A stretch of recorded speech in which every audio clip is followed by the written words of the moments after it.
வணக்கம். இன்றைக்கி நம்ம பார்க்க போகிற சமையல் என்னென்னு பார்த்தீங்கன்னா, ஒரு அருமையான ஆரோக்கியமான கருப்பு கவுனி அரிசி, உளுந்து இரண்டும் சேர்த்து ஒரு அருமையான புட்டு எப்படி செய்யலாங்கிறத பார்க்கலாம். சின்னவங்கலேருந்து பெரியவங்க வரைக்கும் இதை எடுத்துக்கலாம். டயபெட்டிக்காக இருக்கிறவங்க கூட இதை காலைல பிரேக்ஃபாஸ்ட்டாக எடுத்துகிட்டு வந்தீங்கன்னா உங்களுக்கு சுகர் லெவல் நல்லா கண்ட்ரோல் ஆகும்.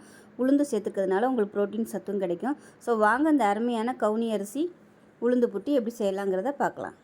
இப்போ ஒரு பேன் எடுத்துக்கலாம். இதில் பார்த்தீங்கன்னா 1/4 கிலோ அளவுக்கு கருப்பு கவுனி அரிசி எடுத்திருக்கேன்.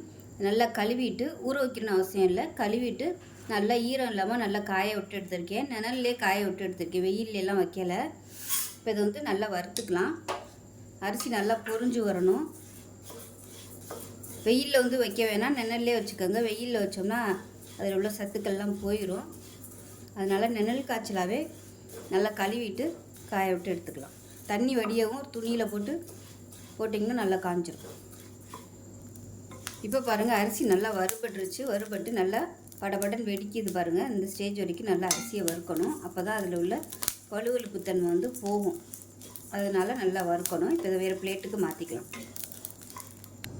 இப்போ 100 கிராம் அளவுக்கு உளுந்து எடுத்திருக்கேன். நான் வெள்ளை உளுந்து தான் எடுத்திருக்கேன். நீங்கள் கருப்பு உளுந்து சேர்க்குறனாலும் சேர்த்துக்கோங்க. இப்போ இதுவும் நல்லா கழுவிட்டு தண்ணி இல்லாமல் நல்லா காய விட்டு எடுத்து வச்சுருக்கிறேன். இதையும் நல்லா செவக்க வறுத்துக்கலாம். உளுந்து நல்லா செவந்து வந்துருச்சு. இதை வேறு பிளேட்டுக்கு மாற்றிக்கலாம். இப்போ இது நல்லா ஆறட்டும். ஆறினதுக்கப்புறம் பார்க்கலாம். இப்போ நல்லா ஆறிடுச்சு. இதில் 1 டீஸ்பூன் போல் சுக்குத்தூள் சேர்த்துக்கலாம். நான் தூளை வச்சுருக்கனால இதில் சேர்த்துருக்கேன். உங்கள்கிட்ட முழுசாக இருந்துச்சுன்னா வறுத்துக்கோங்க. விரல் நீள சைஸுக்கு சுக்கு நல்லா தட்டிட்டு கடாயில் போட்டு வறுத்துட்டு இதோடு சேர்த்துக்கோங்க. அதே மாதிரி 2 ஏலக்காயும் லேசாக வறுத்துட்டு சேர்த்துக்கோங்க. இது ஏற்கனவே வறுத்தது.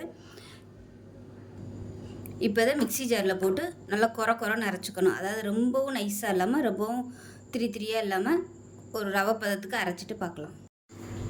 இப்போ பொடி அரைச்சிட்டு வந்தாச்சு பாருங்கள். ரொம்பவும் நைஸாக இல்லை, ஆனால் அதே சமயம் கொஞ்சம் நெருன்னு இருக்குது. அந்த மாதிரி அரைச்சி எடுத்துக்கணும். இப்போ நல்லா ஆற விட்டு ஒரு டப்பாவில் ஸ்டோர் பண்ணி வச்சிங்கன்னா நமக்கு எப்பப்போ தேவையோ அப்போ நம்ம யூஸ் பண்ணிக்கலாம். இதில் களியும் செய்யலாம், அதே சமயம் கஞ்சியும் செய்யலாம். இப்போ ஒரு பவுல் எடுத்துக்கலாம். வறுத்து வச்சுருந்த பொடியிலேருந்து மெஷரிங் கப்பில் ஒரு 1/2 கப் அளவுக்கு சேர்த்துக்கலாம். இப்போ தேவையான அளவுக்கு உப்பு சேர்த்துக்கலாம். இப்போ இதில் கொஞ்சமாக நெய் விட்டுக்கலாம். ஃபஸ்ட்டு இதை நம்ம கலந்துக்கலாம். உப்பு சேர்த்துருக்கோம், அதனால் எல்லாத்தையுமே நல்லா ஒன்று சொன்னாப்பில் கலந்துக்கலாம்.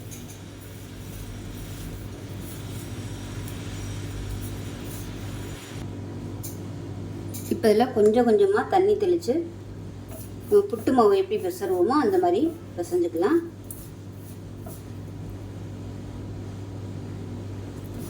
இப்போ நான் எடுத்துருக்க அளவுக்கு பார்த்திங்கன்னா தண்ணி ரொம்ப தேவைப்படாது. மிஞ்சி போனால் ஒரு 1/4 டம்ளர் அளவுக்கு தான் தண்ணி தேவைப்படும். இந்த மாவில் அந்த ஈரத்தன்மை எல்லா இடத்துலையும் நல்லா படுற மாதிரி நல்லா கலந்து விட்டுக்கலாம். பிடிச்சா நம்ம கொழுக்கட்டை மாதிரி பிடிக்க வரணும். உதுத்து விட்டால் உதிரணும். இப்போ கரெக்டான பதத்தில் இருக்குது பாருங்கள். கொழுக்கட்டை மாதிரி பிடிக்க வருது. உதுத்து விட்டோம்னா அதே சமயம் நல்லா உதிர்ந்துடணும். இப்போ இது கரெக்டாக இருக்குது. இப்போ நம்ம வேக விட்டு எடுத்துக்கலாம். அதை இப்போ பாருங்கள், ஒரு இட்லி சட்டியில் தண்ணி வச்சுருக்கேன். தண்ணி நல்லா சூடாக ஆரம்பிச்சிருச்சு. இந்த ஸ்டேஜில் புட்டு நம்ம வேக விட்டு எடுத்துக்கலாம். இந்த மாதிரி தட்டில் ஒரு துணி போட்டு வச்சுருக்கேன். துணி போட்டு அதை அப்படியே மூடிடலாம். ஏன்னா தண்ணி பட்டுச்சுன்னா உங்களுக்கு அப்படியே உருண்டையாக வந்துடும். அதனால் அப்படியே நல்லா கவர் பண்ணி விட்ருங்க.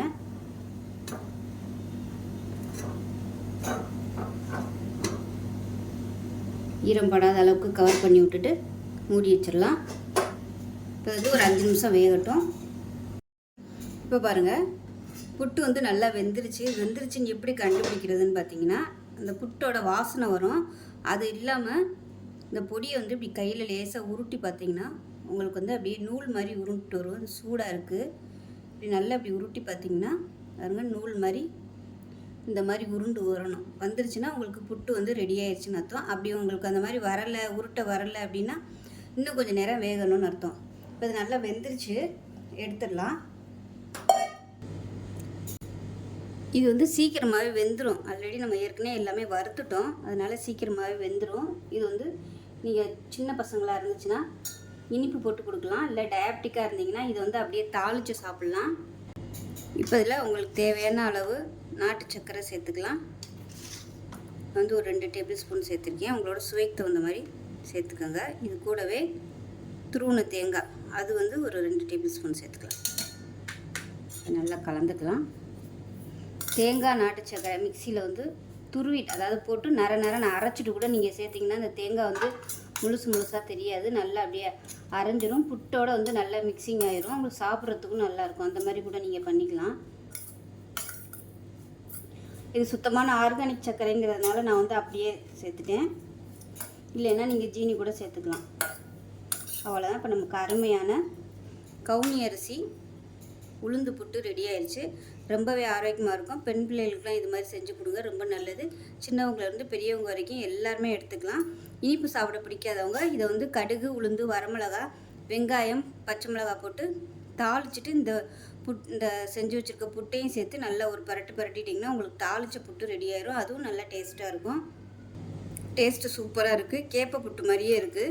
இது வந்து கவுனி அரிசி அப்படின்னு சொல்லி சொன்னால் தான் தெரியும். உளுந்தும் சேர்த்துருக்கோம். நல்ல ஒரு ஆரோக்கியமான ஒரு புட்டு ரெசிபி.